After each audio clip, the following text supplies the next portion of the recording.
wabarakatuh.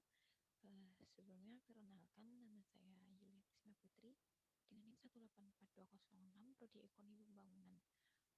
Pada mata kuliah hari ini, yaitu pada mata kuliah perencanaan pembangunan, saya ingin menjelaskan sedikit tentang tema saya, yaitu terkait perencanaan pembangunan di Indonesia. Sebenarnya kita tahu tuh apa sih perencanaan pembangunan itu gitu. Perencanaan pembangunan sendiri merupakan cara atau teknik untuk menyampaikan tujuan yang diinginkan dalam proses pembangunan sehingga mampu mewujudkan masyarakat yang maju, makmur, dan sejahtera. Selanjutnya ada pengertian dari beberapa ahli.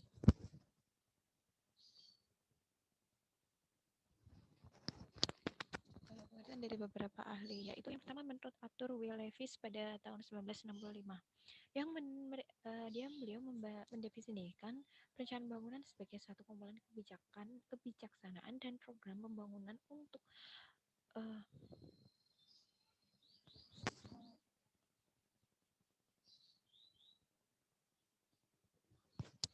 untuk merangkul masyarakat dan swasta untuk menggunakan sumber dayanya yang tersedia itu secara produktif atau bahkan lebih produktif. Sedangkan menurut Jason pada 1995 merekomendasikan perencanaan pembangunan daerah harus memperhatikan hal-hal bersifat kompleks, di mana sehingga prosesnya harus memperhitungkan kemampuan sumber daya yang ada, baik sumber daya manusia, sumber daya alam, sumber daya fisik, dan maupun sumber daya lainnya. Selanjutnya yaitu ada tujuan dan fungsi perencanaan pembangunan.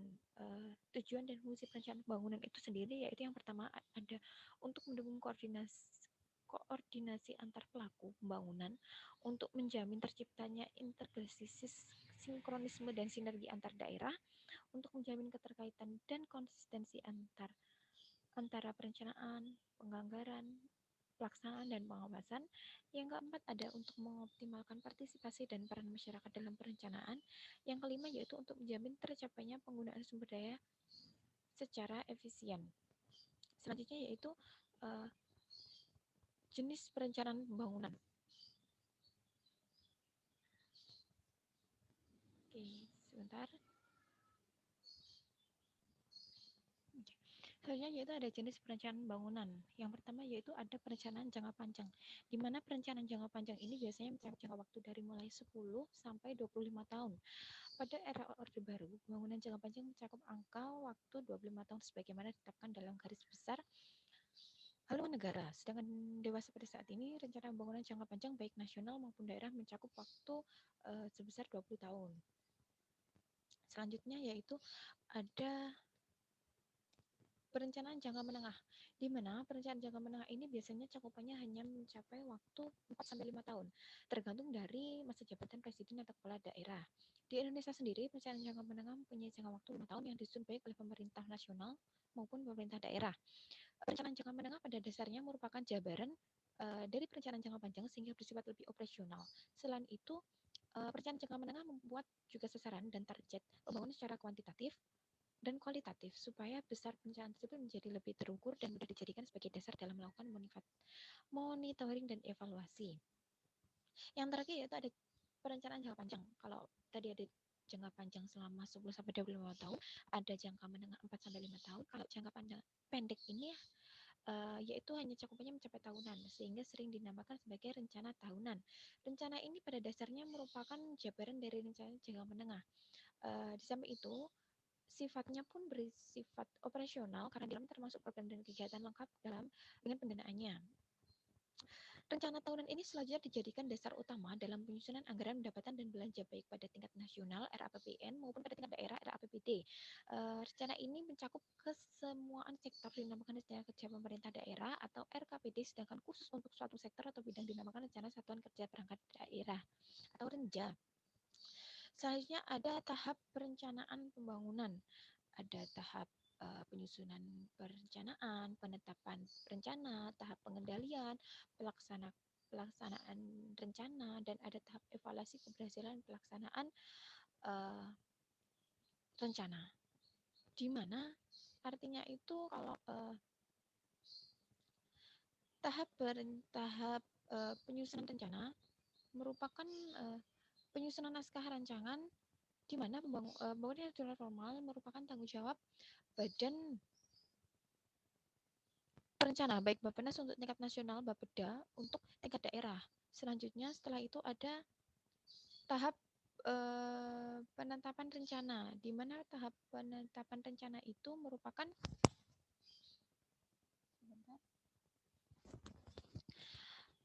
suatu ketentuan berlaku rencana pembangunan jangka panjang yang perlu mendapatkan pengesahan DPRD setempat, sedangkan rencana pembangunan jangka menengah (RPJM) dan RKPD cukup mendapat penegasan dari kepala daerah saja.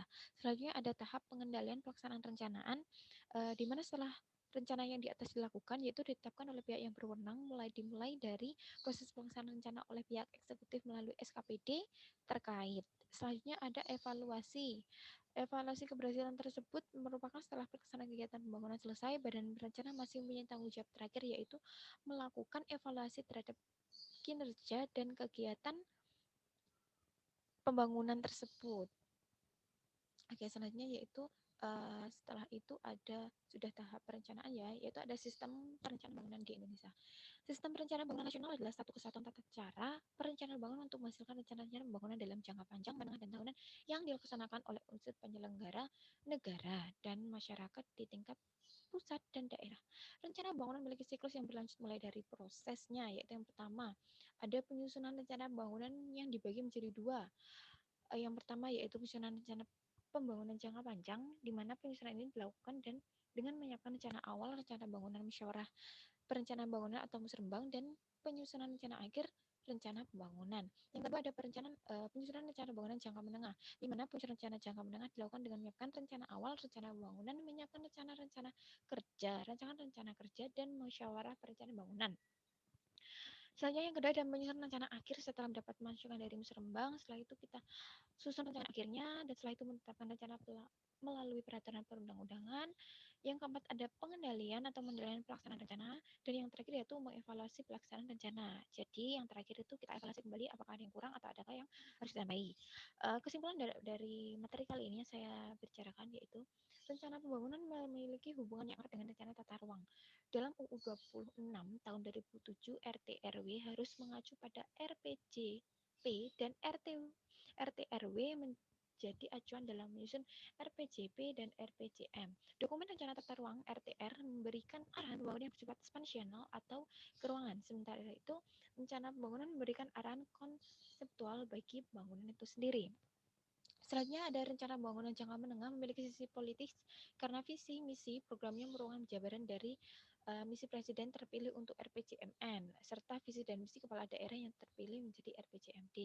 Yang ketiga yaitu rencana pembangunan berperan besar dalam pembangunan negara kita. Oleh karena itu sebagai warga negara yang baik kita wajib mengawasi proses keberlancarannya mulai dari perencanaan, pengesahan, pelaksanaan hingga evaluasi.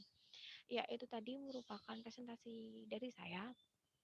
Kita dapat simpulkan lagi perencanaan pembangunan di Indonesia memang sangat penting, dan apalagi kita warga Indonesia, kita warga negara Indonesia, kita harusnya memberikan evaluasi sendiri yang terkait agar negara kita maju, perencanaan pembangunan kita maju dan lebih baik lagi. Uh, Sekian presentasi dari saya, dan apabila ada kurang lebihnya saya mohon maaf. Wabillahi taufiq wal hidayah. Wassalamualaikum warahmatullahi wabarakatuh.